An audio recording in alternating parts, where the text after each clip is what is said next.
Howdy, it's AL-BINO. I'm back. Sorry about the reflection on the camera. I'm not going to replace this phone right away because that sucks. So we'll just deal with it, right? Something's going on with my phone. Anyways, it's been a while since I podcasted, but I figured I'd put this one up as I'm driving between Julesburg and Sterling. Lots going on today. Second assassination attempt by Donald Trump. The deep state being what it is, right? But the Anger Man, I want to say he beat me to the punch on getting his live stream up about the boomers. I made a live stream earlier this week. Not a live stream, but a video earlier this week, and decided not to post it because of some of the circumstances surrounding it. So therefore, I kind of put it in the round file, but it was about this very topic. Now, Anger Man's coming from the idea that the boomers are selfish, which they are. And that the boomers, I don't know, man. It's just kind of, maybe because I've had a long weekend and my mind's not in the frame right now, but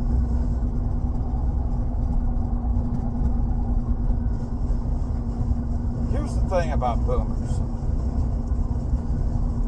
and older silent generation people too. So the silent generation people born after 1940. Okay? And Anger Man was talking about how you can't talk to boomers or reason with them.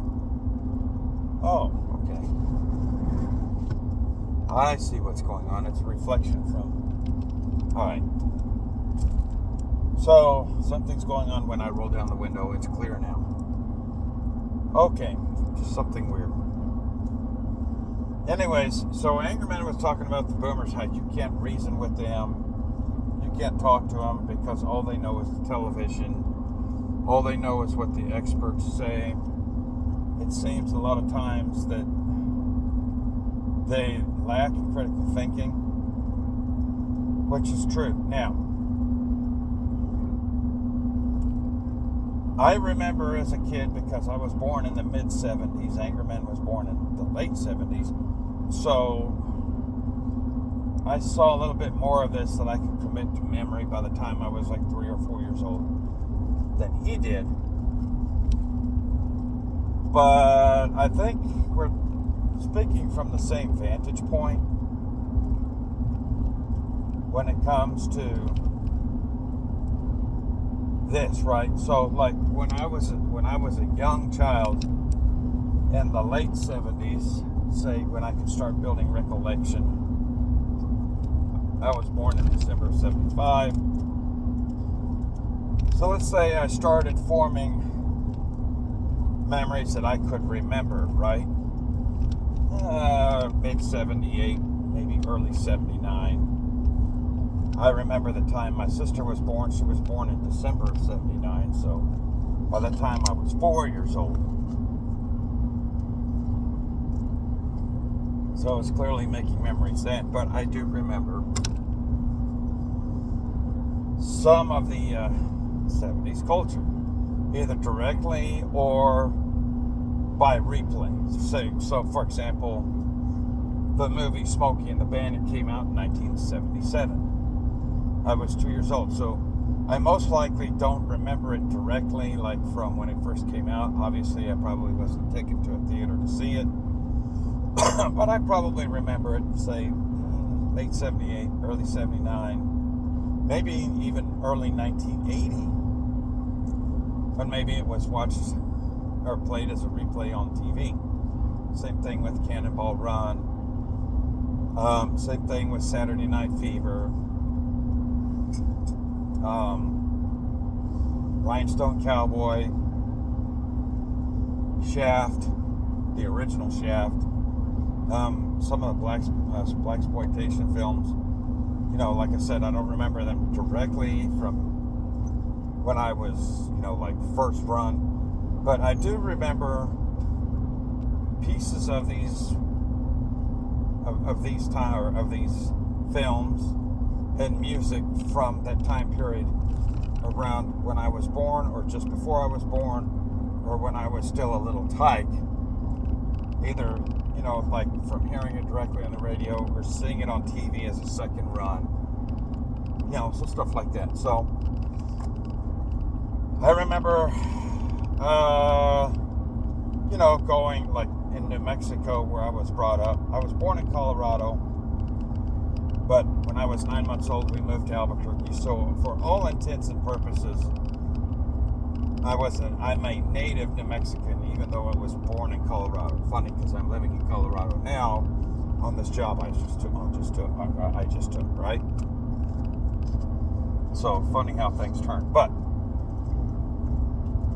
New Mexico being in the Southwest, it's kind of a southern state. Well, historically it's a southern state, but it's got a deep history with, Native Americans. There's still a lot of intact, and although greatly suppressed by Zaddy government, Native American cultures, a lot of their original towns are still there.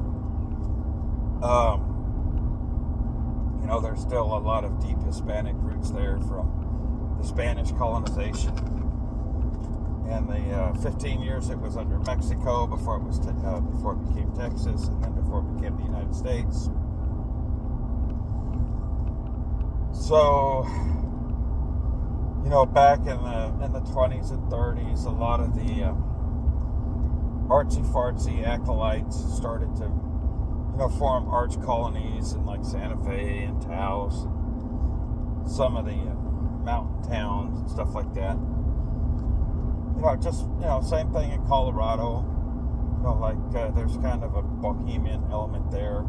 Always has been, like in Denver and Aspen and Durango and Walsenburg, and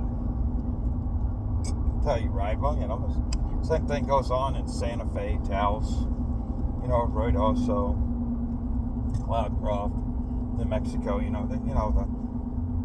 The hippie mountain towns, or the old mining towns that were taken over by the hippies in the 60s and 70s once the mines were closed down and shipped off or whatever, right? So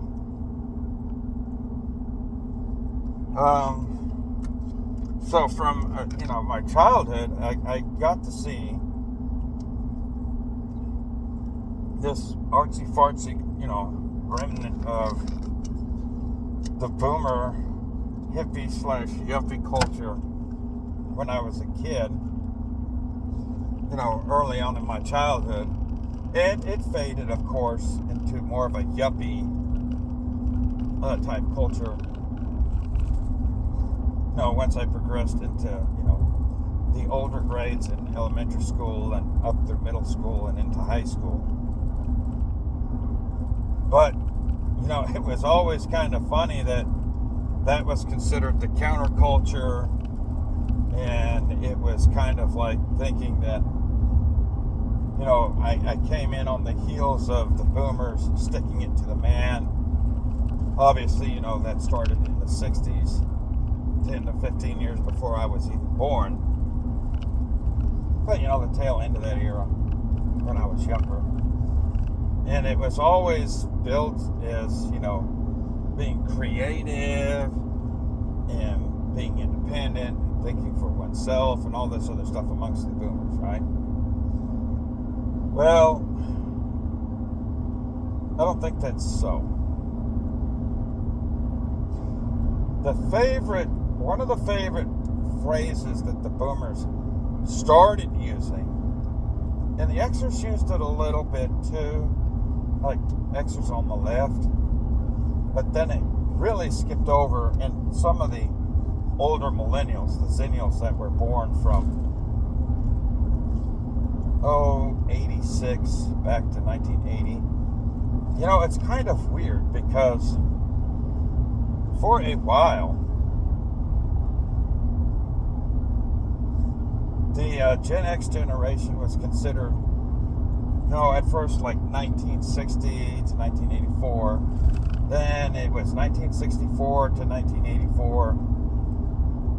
And now it's 1964 or 1965 to 1980, right? So it's kind of weird that the boomers go from depending on what scale you're looking at, 1944 to 1964, or 1946 or 1945 to 1960. They get a full 20 years. The Xers get 15.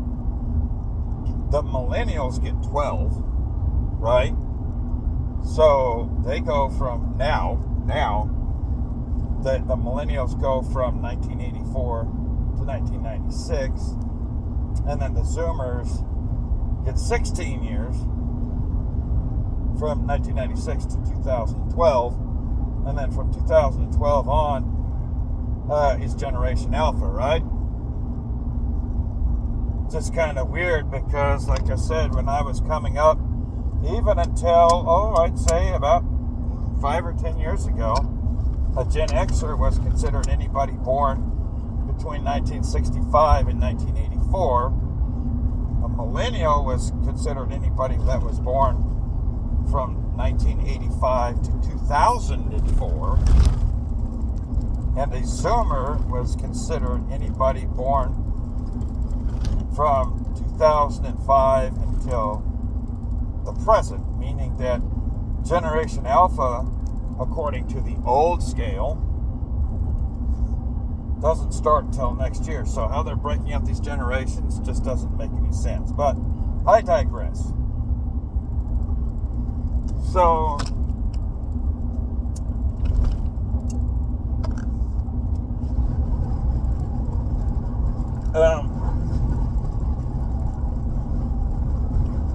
that's why there's a lot of confusion sometimes between millennials and Zoomers.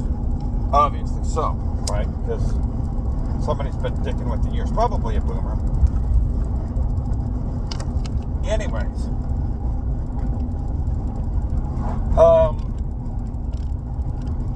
So the boomers, and then it was kind of very lightly used through the Gen X period. And the older millennial period, the millennials are born before 1985, which on the old scale were Gen Xers, right? The whole thing about being traumatized in safe spaces and all that stuff, right? And if you think about it, right? Let's think. What's the biggest mistake? And the younger silent generation people could fall into this mindset too, because they're close enough in age that they act and behave, think like boomers. So like the Mitch McConnells and the Joe Bidens of the world, right? The Trent Locks of the world. Anyways, what's the greatest mistake that the greatest generation made? Okay? And the older silent generation. So the silent generation born, I'd say before 1938 or 1940, right? 1938. Because they're close enough to their greatest generation siblings once it's before 1938 or 1936 that they act and pretty much move like greatest generation people. And that older silent generation demographic were the ones that went to Korea, which was 5 years after World War II. So in essence, they lived pretty much the same as the older silent generation people lived pretty much the same as the greatest generation. So that demographic and a half, what was the greatest mistake that they made? Because the demographic and a half that is the greatest generation and the older silent generation born before 1938, they're the ones that built this highway that I'm driving on now, right? Actually, this highway was laid down before them by their parents, because this is an old U.S. highway I'm on now. But the freeway that's 3 miles that direction was laid down by them, right? Jet airplanes. The cell phone was invented by them, believe it or not. The internet was invented by them, the very first versions of it, for defense and banking and all that stuff back in the day. And early digital telephony. Let's see. The greatest generation in the older silent generation, so the demographic born from 1914 to 1938, that's a generation and a half. It said that they laid more concrete and steel in the United States than any other generation before or since. So they definitely didn't screw up there, right? They came up with things like microwaves and, DARPANET, which was the early version of the internet.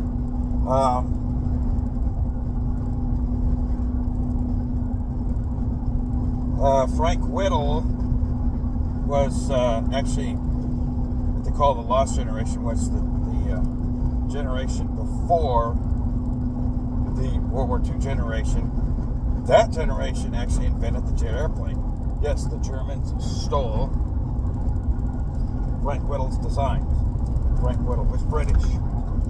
And then the greatest generation developed it. The greatest generation and the older silent generation were the ones that sent us into space and into the moon and invented satellites. So we are yes, the boomers, Gen X, they took those inventions and lived on them and improved on them, like, the cell phone that we use today is an outgrowth of the technology that they invented way back then. So is a smart television, so is, the computers in this truck, but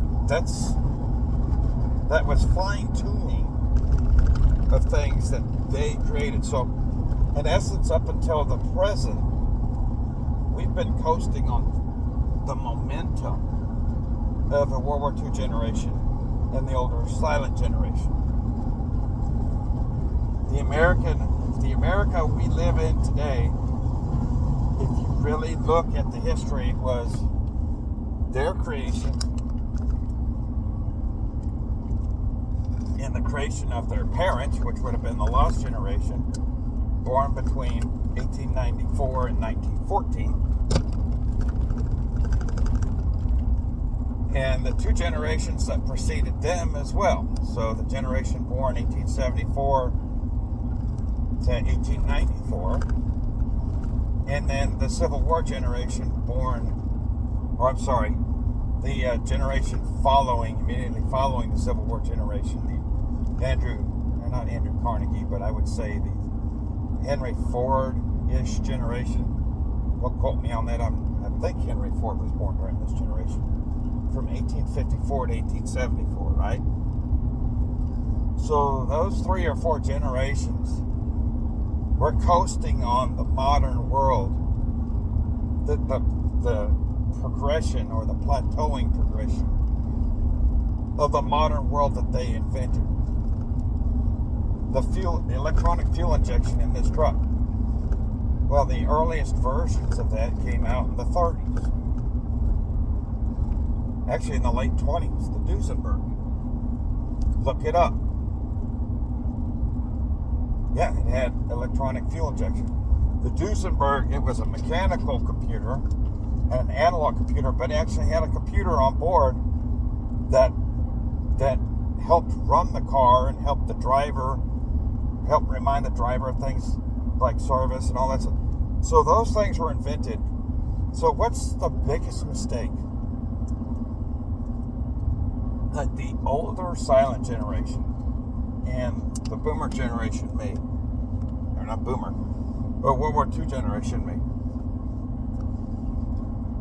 because they pretty much created the last bit of everything that we've been coasting on for the last 60 years. I mean, even, like Bill Gates and Steve Jobs and all the great things that they created, and Elon Musk, all the things that he's created, those things would not have been possible. And those things are just further development of things that their parents and grandparents invented. Some of those things they invented, and some of the people that invented those things didn't even have high school diplomas. That speaks about the level of education too, right?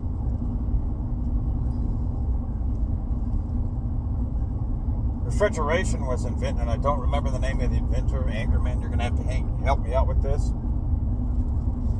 Refrigeration was invented by the name, don't remember his first name, by a black man by the name of Carrier. Either really late in the 19th century or early in the 20th century. So all of this stuff we use today was invented by, we're just kind of coasting. And the boomer generation, and a few people from my generation, a lot of people from the millennial generation, and the Zoomers, who are kind of brainwashed into kind of following this. It's kind of like they're destroying it. Right? It's like we want to regress backward, not even to like the 19th century,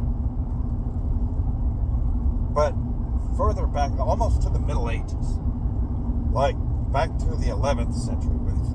These elites want us to regress back to that, as far as they want the technology, but as far as the common folk, they want us to live like in the 9th century.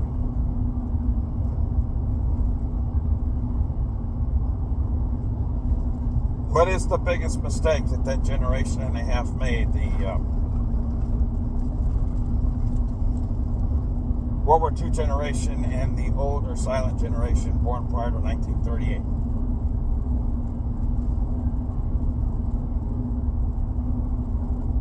Because the world that they created gave the boomers everything.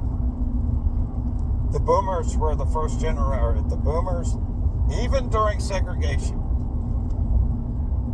the boomers were the first generation, regardless of which side of the Jim Crow thing that you sat on, were by and large the first generation to grow up without want.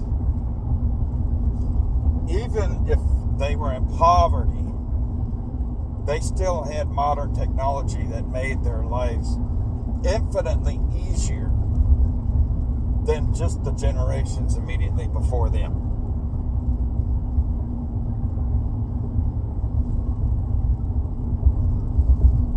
So that generation did not go through World War I,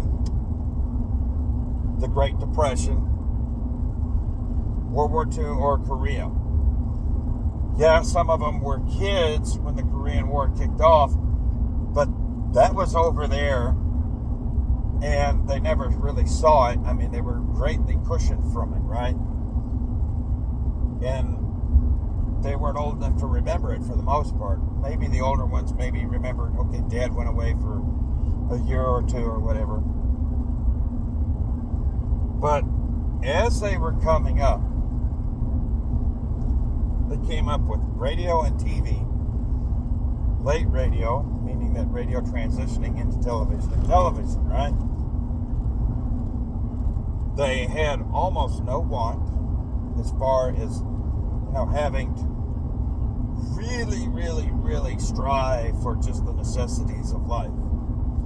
Even if they were living in poverty, things were still readily available to them, so they really didn't have to struggle much as children.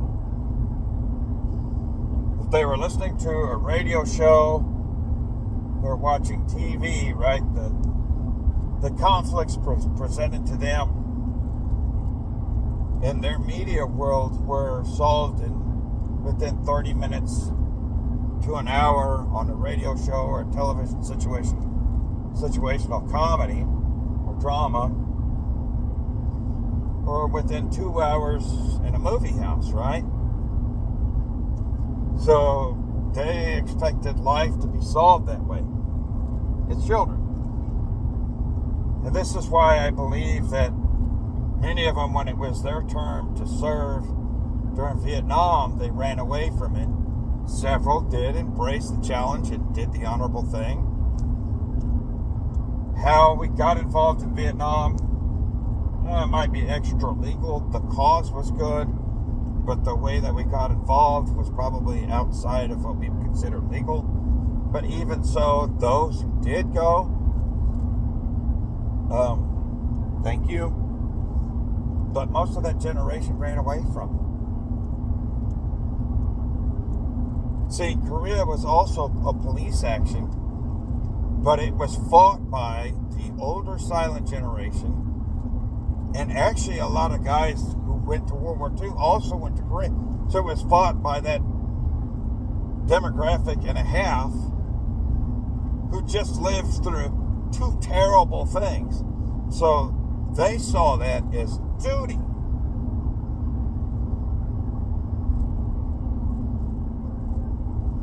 So, and then as the boomers progressed in the 70s, even it didn't matter at this point whether it was the ones who went to Vietnam and got spat on by their peers who were children in adults' bodies, or the ones that were still partying like they were still in high school all through their protest days during the 60s and early 70s. And then they get into the 80s and they start making a little bit of money under President Reagan. And, it's, who was a World War II generation guy. Actually, he was born just before the World War II generation. He was at the tail end of the lost generation. He was born in 1911, but he still had that mentality because he went through 2 world wars and the Great Depression, right? So that's what formed his mind. Now, the prosperity that was brought about while still being led by those older generations in the 1980s, in the very first part of the 1990s, up until about 93, before the older silent generation and the boomers really took over politics there in the early 90s and forward. I mean, yeah, there were some of them that were in office, obviously, since the 70s, like Joe Biden, John McCain, and others, but, I mean, really in force. It shifted in the early 90s to the boomers. So even the 1980s was us still living under, at large part, the World War II and older silent generation leadership and culture and influence, right? Looks like a storm might be coming finally. But the boomers, once they started making money in the 80s, courtesy of the environment that was created for them by the generations before, well, now they could just finance their party lifestyle more, right? The divorce Olympics and, well, I'm just going to go to work because it's moms. It's easier than raising children, and I've got Billy here. He's 9 years old. He's old enough to watch his 5-year-old sister and his 2-year-old brother, right? When he comes home from school. Or screw it, I'm making so much money, I'll put him in daycare. And then, like, the housing shifted too, okay? And that started happening in the mid-70s, but it really kicked off in the mid to late 80s. Up until today, the boomers still do this, right? The McMansions. So, like, if you bought a house, say, a World War II generation guy or even a guy who fought the Korean War, came home, maybe he went to work immediately, or maybe he did some college on the GI Bill and got out and got married, started a family. They would buy, if they were in the middle class, a 2 or 3 bedroom rancher, 1,100 to 1,700 square feet, maybe 2 bathrooms, like a bathroom in the hall for the kids' bedrooms to use, and a bathroom in the master bedroom, maybe a small, maybe a galley kitchen, or a small kitchen that opens up to a dining area, and then a den, and maybe a small living room, or a den, and then they added a sunroom or living room on later on in the back, and maybe a 1 or 2 car garage. Lot size that's maybe somewhere between 1/8 and 1/4 of an acre. Some grass, some decent but not overly complicated landscaping in a garden. And the houses they built were quality homes, right? And then you start getting into the McMansions, right? In the mid-'80s and later. Now you start seeing housing square footage shoot up for middle class housing over, 2,200 square feet. 3-car garages for 2 or 3 kids, maybe 1 kid, and 4 or 5 bedrooms. The lot sizes actually went from like 1/5 of an acre and smaller. So they didn't even have yards anymore, and the yards that they did have, maybe instead of putting grass and a few fruit trees in a garden, they put like gravel in the backyard, maybe a bush or a rose bush. Maybe they didn't even landscape the backyard at all. And maybe a little small patch of grass in the front yard, and some gravel and a couple flowering trees. Or if they had a big yard, they didn't even put grass down. They put an in-ground pool. Or a World War II generation guy, or an older silent generation guy would be happy to be like, let's go get the 4-foot deep plastic pool from Walmart. We'll put it up in the summer and then take it down in the winter. Had a nice lawn, it was comfortable. They lived, and then these huge houses, these McMansions, right? And then you started seeing stuff like high-end countertops, chef-style kitchens, and built-in refrigerators, built-in ovens, and just ridiculous, right? That's just indicative of the lifestyle that they had. And to pay for all this, both people had to work, and the kids were kind of put aside, and it's like keeping up with the Joneses. There was a country song made in the mid-1980s by the Bellamy Brothers. It's called He's an Old Hippie, right? And it talks about this, about how this boomer, middle-aged boomer, who at the time was in his mid-30s, is going through this midlife crisis of, I'm getting older, and he's fighting his body, and he's like, okay, I've got all these responsibilities, but I still want to be a kid and everything. These boomers never fucking grew up. They were never challenged or suffered real trauma. And if anything was harder than what they could solve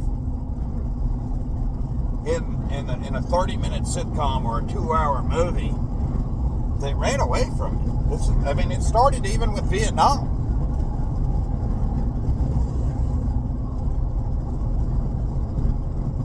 And that's the mistake that their parents made. It's like their parents said, we went through and their grandparents said, we went through so much that they just gave them a good lifestyle, and they were never really presented with the same challenges as the generations before them. They don't know what struggle is, except for the ones that went to Vietnam and did what they did.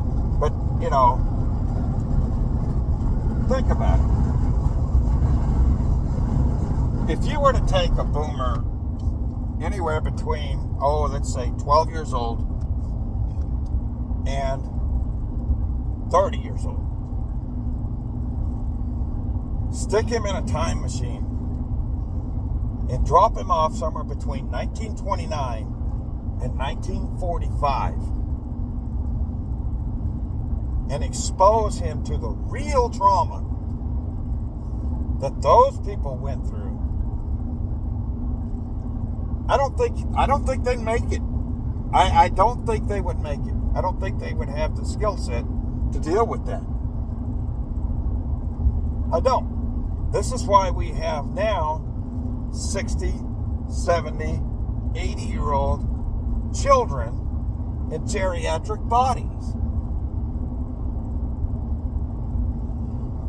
I don't know if it was Travis from Real Estate Mindset or Michael Bordenero I was listening to, or one of those guys that talk about real estate and now are leaning into politics, or maybe it was George Gammon or somebody else. I don't remember exactly who it was, but I do remember what they said. And they said that in today's housing market, the overwhelming majority, and it was over 60% of the buyers, are still baby boomers. And the houses that they're buying, even though these are old people who most of their children are out of the nest. Of course, a lot of them have children living at home now because their kids can't even afford to live on their own in today's society, so they move back home. But they're buying more McMansions and bigger McMansions.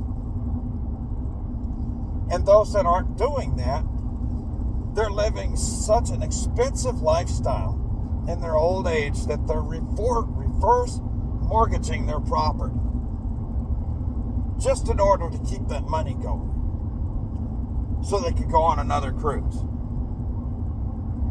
It's like they watched The Love Boat in the 70s and thought, instead of taking like one cruise as a retired couple, like maybe my parents did, when they were like 70 years old, or even 60 years old, or 50 years old in the 1970s, and they just retired, or they just got enough money to go on this like one really nice vacation. They went ahead and took it.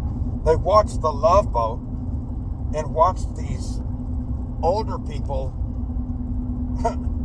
enjoying like the one vacation in their lifetime that they saved up for their whole lives, and they think in their mind, that's what we're supposed to be all the time from the age 40 on. We're just supposed to do this all the time, not realizing that those vacations that like older lost generation people like Ronald Reagan's age or World War II generation people took, they maybe took their kids to Disneyland one time. And then maybe in the late 1970s, 80s, or if they were healthy enough in the early 90s, they might go on one cruise or one European vacation because it was like the vacation of a lifetime and that's what they earned. But, generally speaking, even as older people, they still lived fairly modestly. They were invested in their grandchildren and their children. Like my grandma and my grandpa of both sides lived in older homes. My grandpa on my dad's side was a wealthy man, but he bought a modest home in the mid-1970s, in his 50s, and instead of going out and buying another giant house when he wanted something new on that house, he would go to the lumber yard or maybe call up a couple of his friends and then they'd put like an addition on the house. but and he did it within his budget. And he had a nice big house, but you could tell it had additions on it. But he still did his business. He still lived within his means. Until the point that he got really sick, and then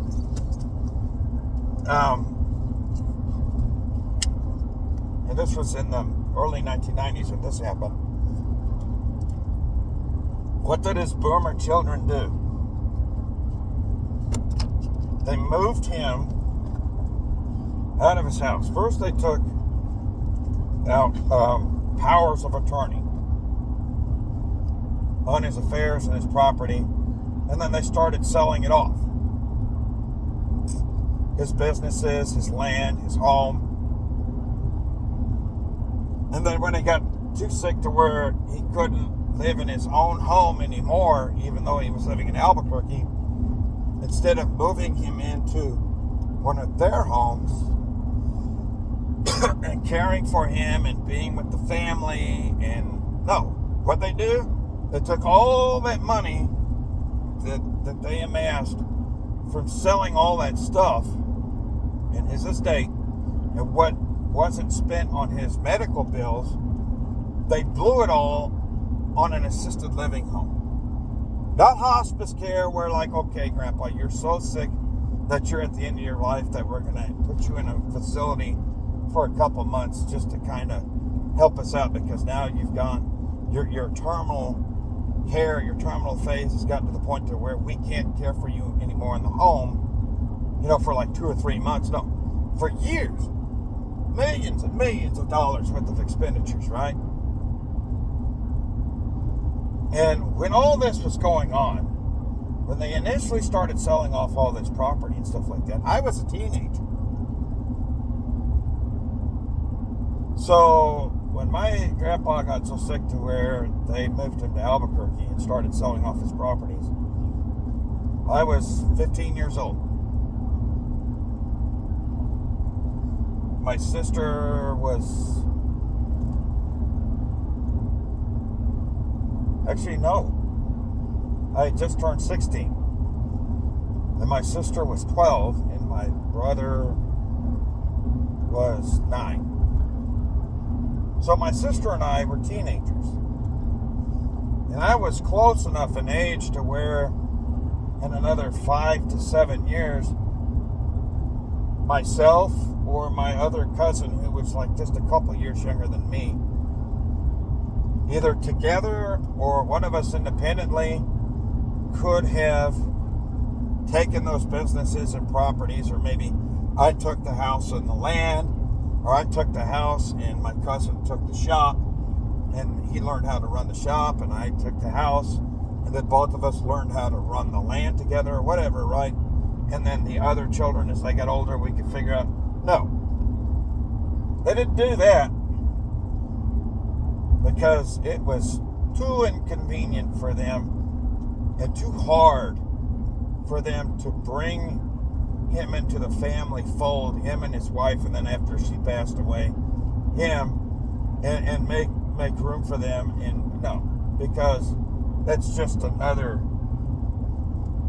trauma challenge that they didn't want. So they farmed it off, and then they spent the generational wealth on avoiding that responsibility. My parents and their siblings. So now, the Gen Xers and the Millennials and those who come later in my family, in that lineage, literally, when we came out of the house, we had to go and get it out of the mud and make our own way without any... my father kind of helped pay for my sister's college, but my brother paid his way through school. My brother's very successful now. And he is building generational wealth for his family. My sister and I are kind of struggling, but for different reasons. And that's other stories. Mine was because of irresponsibility and politics kind of combined. So it was a 2-for. Half of it was my fault. The other half of it was just me trying to negotiate boomernomics and not doing so very successfully. So I take responsibility for my part, and still am, and will for the rest of my life, and I have to live with it. But, so traumatizing is what boomers like to say. And then they pass that on, not to their Gen X or older millennial children, but their younger millennial children and their Zoomer grandchildren. That mentality has morphed into what it is today. But that started with the boomers. A lot of Xers started down that track, and then later, as life started kicking them in the ass, by the time we were 40 or even 35, some of us were 40 or 50, we woke the fuck up and realized, oh, wait. That stuff that our grandparents tried to tell us, we could see the contrast, right? So we're like, well, maybe we should go back because boomer living's not working well for us. And maybe we should go back to what our grandparents and great-grandparents did instead. So now the Gen Xers and the older millennials are the ones that are standing up on these soapboxes doing what they're doing and screaming for people like Trump and accountability and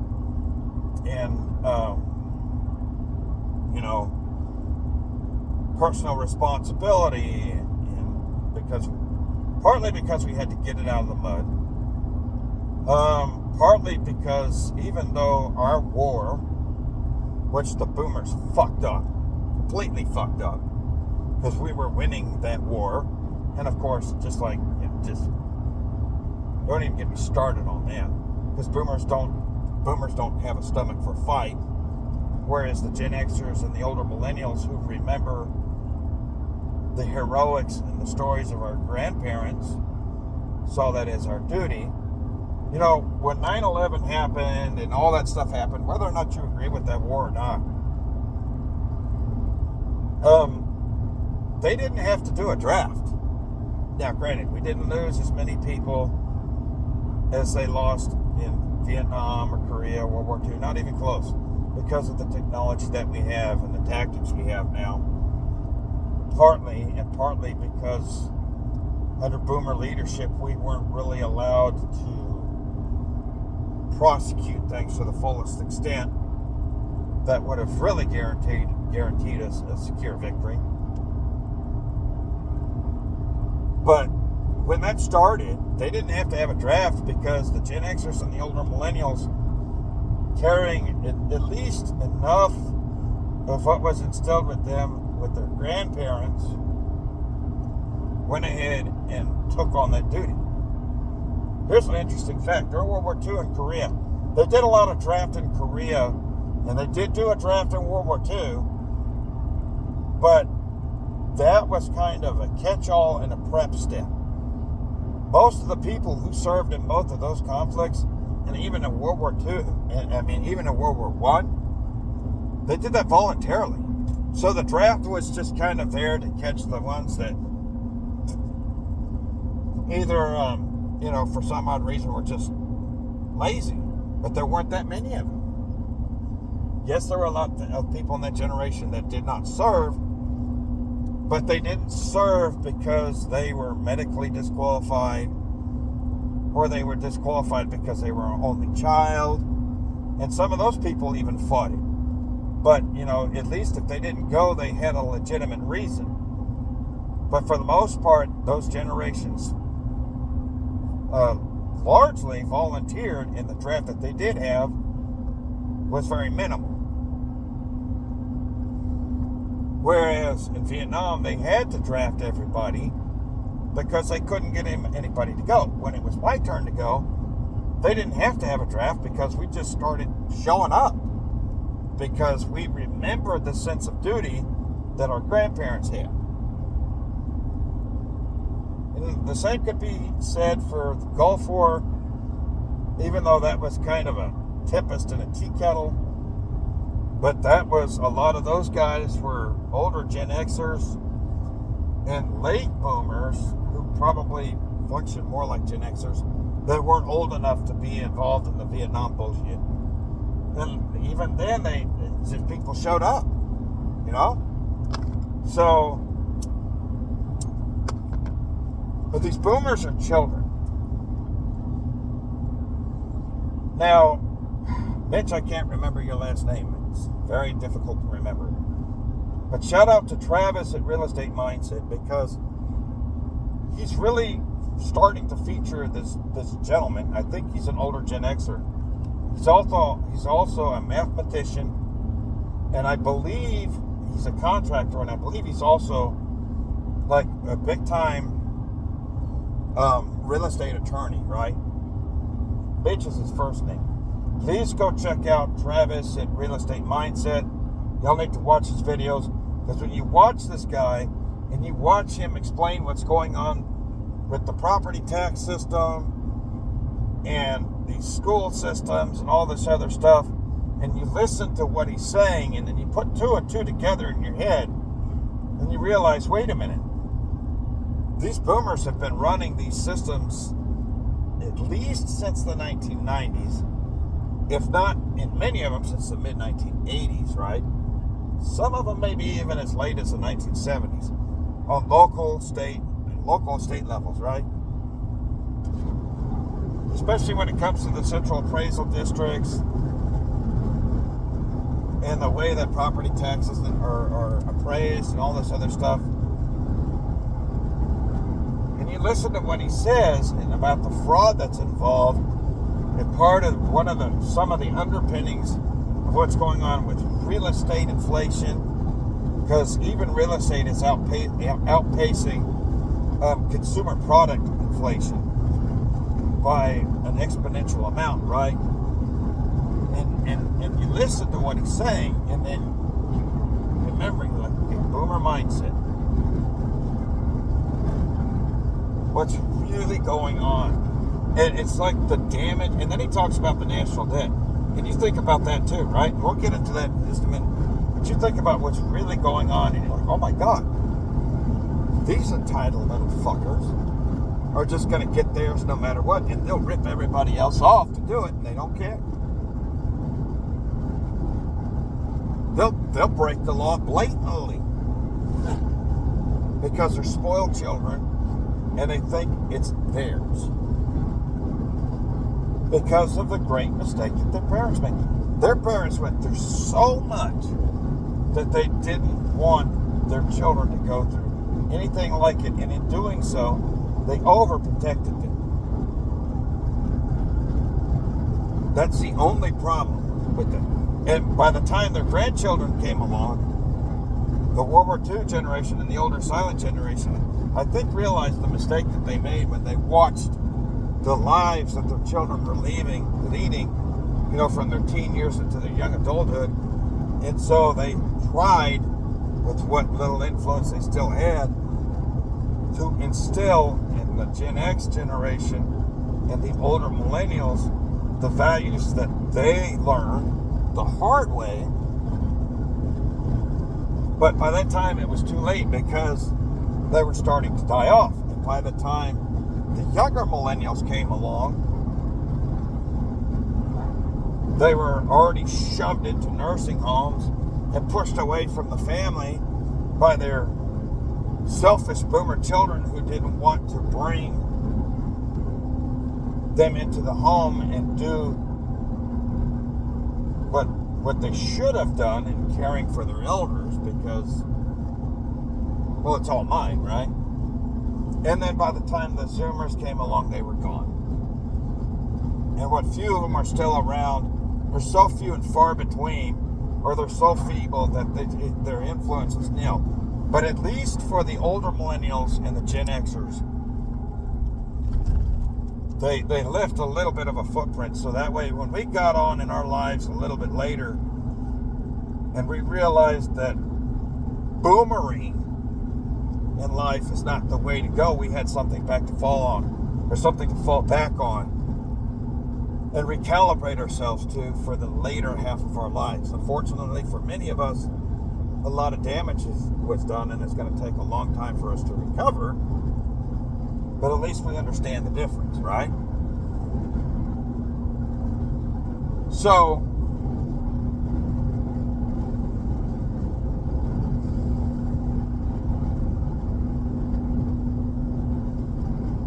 But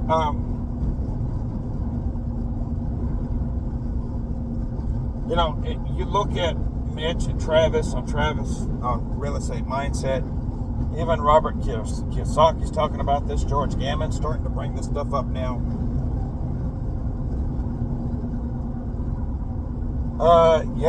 You go into the tax code. Let's look at the national debt. When the last of the silent generation, when the last of the older silent generation, World War II generation-ish leaders turned over out of office, with the exception of like a few hangers on into the mid-90s, in 1992 to 93. That would be when Bush Sr. left office in January of 93. Our national debt was sitting at about $4 trillion, somewhere between $4 and $5 trillion. And this is also indicative of the entitlement and the irresponsibility of the boomer generation and their leadership.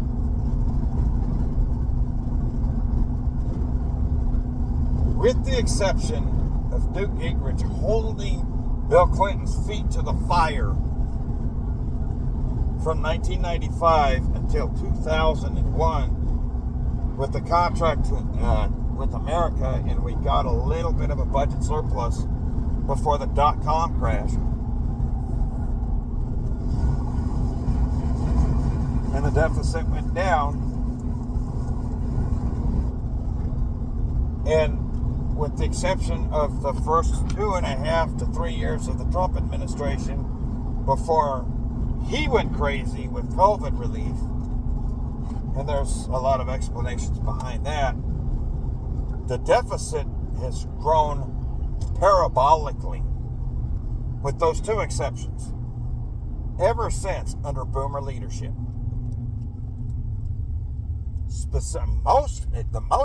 Most of it has happened during the Obama years and during the Biden-Harris administration. Biden is setting a record for national debt growth from January of 2021 until now. He's almost beat, I think the figures they said, don't quote me on this, he's either close to or beat the debt accumulated by Obama in 8 years. He's done it almost in 3.5, I think. Okay? And even Bush, during his term, yes, we were paying for war, and until the housing crisis of 2008, he managed to keep spending down some. The debt grew under him some, but not nearly as fast until 2008. There was a couple other times, but 12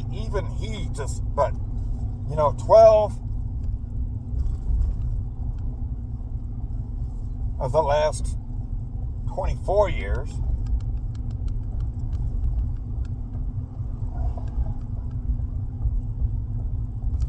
and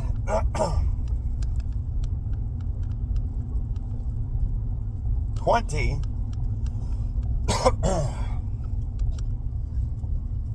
of the last 31 years were under leftist boomer leadership, or older silent generation leftist leadership. And in that time, our debt has skyrocketed. Now, it's almost like we're doom spending. What is excessive debt indicative of? Irresponsible, entitled living. Oh, I want that shiny object. I only have $3 in the bank, but I got a credit card with a $5,000 limit. I'm going to go get my shiny object. And then we pay the minimum due and are stuck with that $5,000 debt for God only knows how long, because we felt entitled to that shiny object, right? Well, that's a boomer mentality.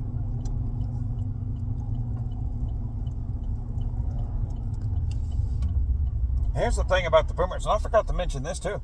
A lot of boomers, the ones who aren't still buying bigger and bigger houses as they edge closer to the grave and going so far into debt or reverse mortgaging so far that their children will get nothing. Some of them have lived it up so large now that Aaron Clary, I remember he did this one a few years back, and I think he's done a couple others since then, starting to highlight that a good percentage of the growing homeless population are boomers who just ran it up so high that they lost it all. Because, as he says, come on, baby, light my fire.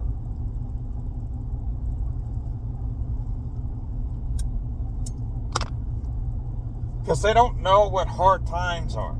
They don't know, they don't know what trauma is. To them, trauma is their 16-year-old Generation X child rebelling a little bit as a teenager. Oh my God, that's a fucking crisis. And they couldn't even handle that. Remember all that shit they talked about?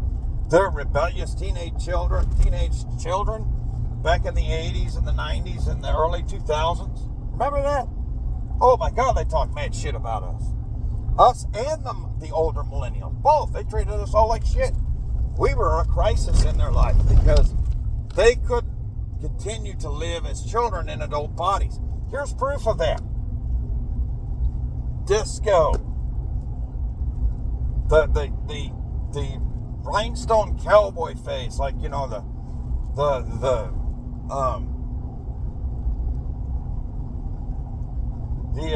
Smokey and the Bandit type, you know, just a big fucking party.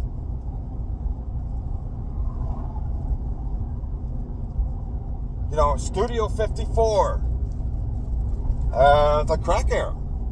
Yeah, that kind of caught a lot of earlier Gen X, but that was a boomer problem, mostly.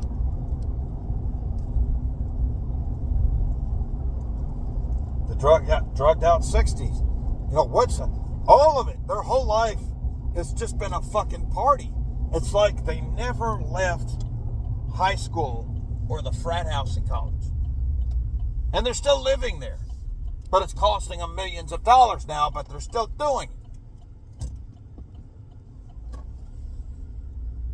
And, you know, it's like they're more interested in my house is bigger than Fred's, and I can throw a bigger barbecue, and I have an outdoor kitchen, and and look at our Olympic or half Olympic-sized in-ground pool in our backyard that has no garden or grass or place for children to play. You know, it's just like, oh, am I granite? Who the fuck needs a granite countertop unless you're like a multi-millionaire? When a butcher block or a core frame countertop does just fine, and oh, by the way, they're more durable. Why?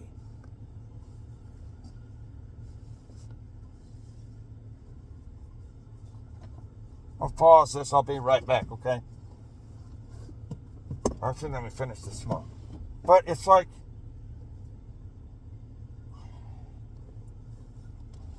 the whole notion of Christmas too, right? And you could say it kind of started with the silent generation, like Miracle on 34th Street. But even then, you know, buying your kids toys, the toys were better quality.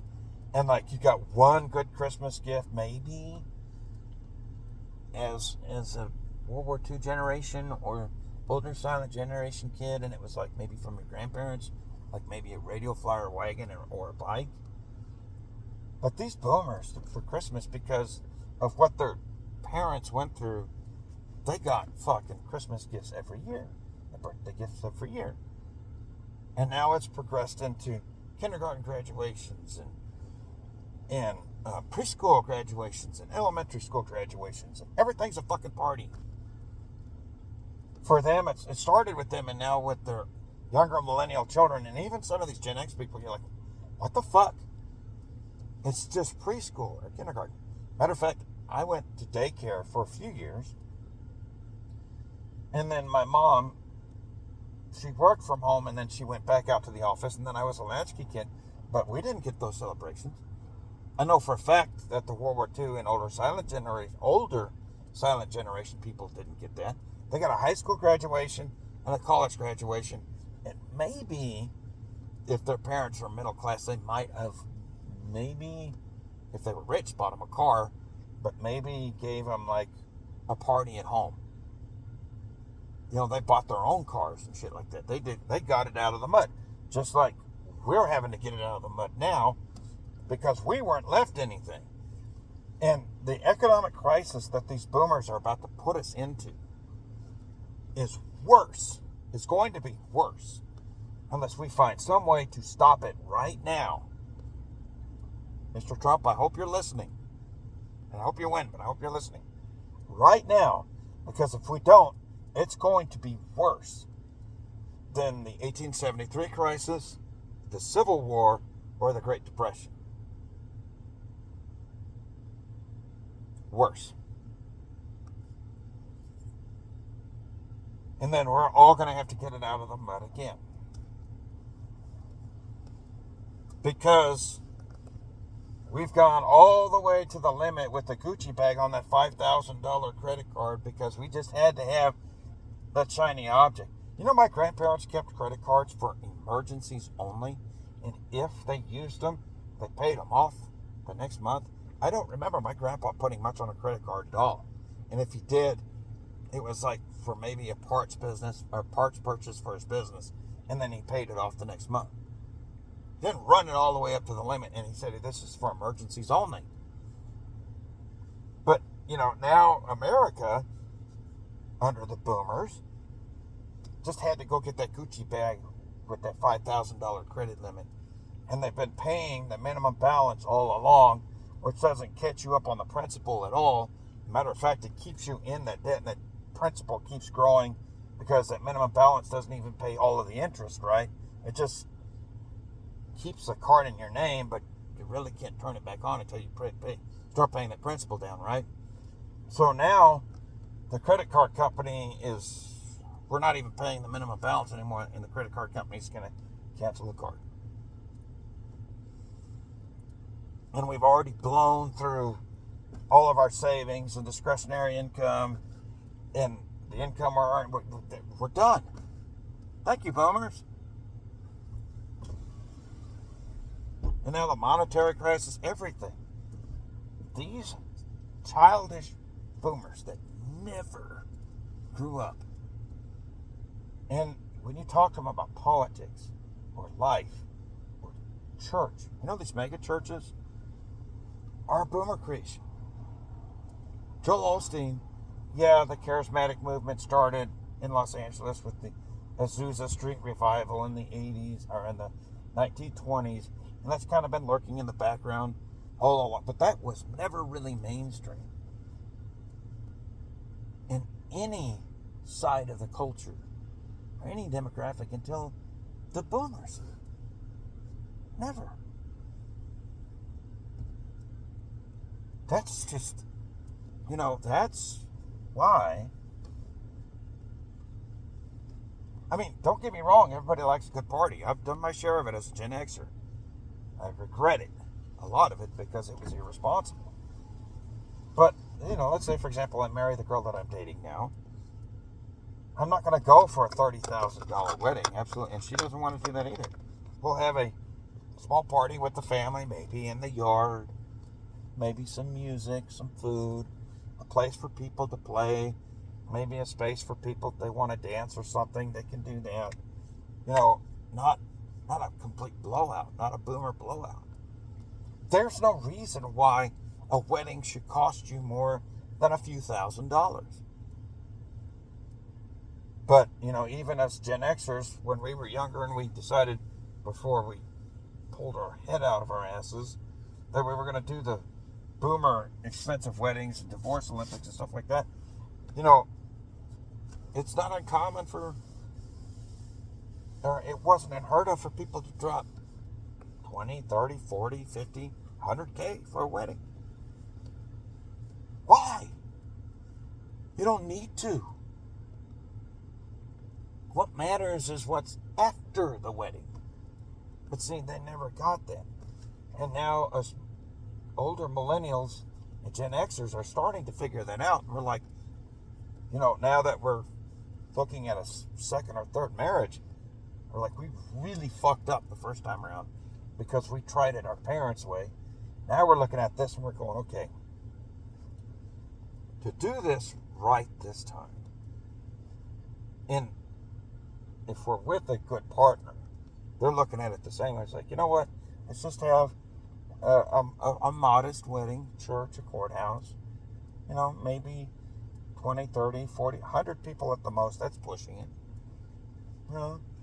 And a get together at the house, or maybe at the Elks Lodge. Maybe rent the hall out for $200, and everybody just we'll have a potluck and maybe a little dance and something simple. And instead of going to Tahiti, we might go to Colorado or North Carolina or New Mexico, or maybe just to, a little resort a few towns over that's got, just something simple.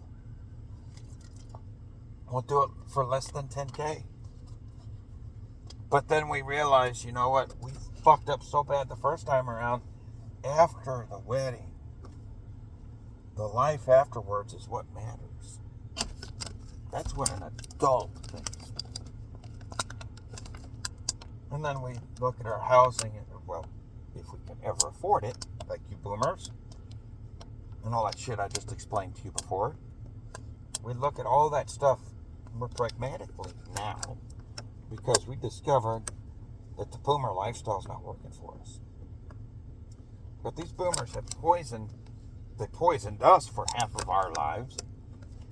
That poisoned the body politic and society and really everything for so long that it may not be recoverable if we don't take the right courses of action immediately.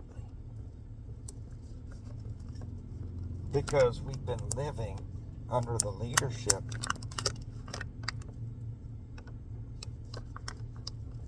of adult children for almost 50 years.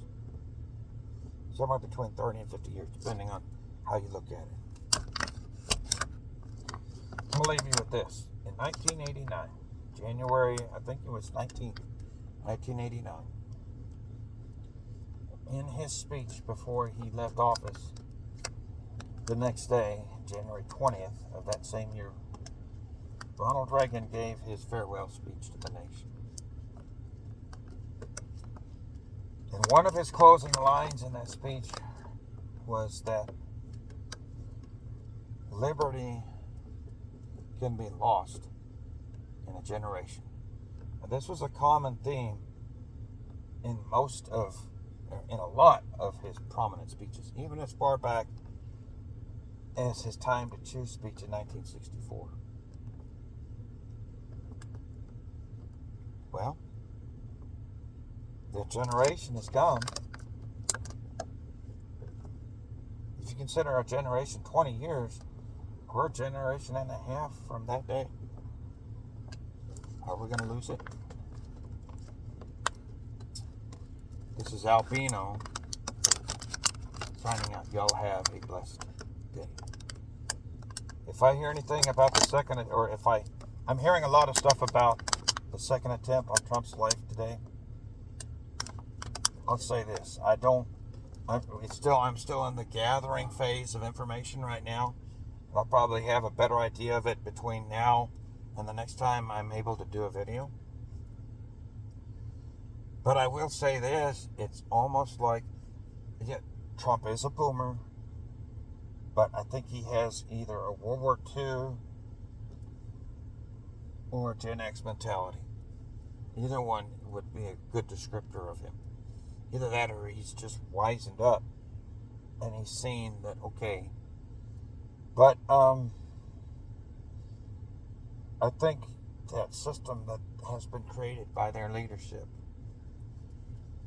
is so antithetical to returning to the correct ways that they'll do anything to anybody who would try to do that. including trying to delete them. This is AL-BINO signing out.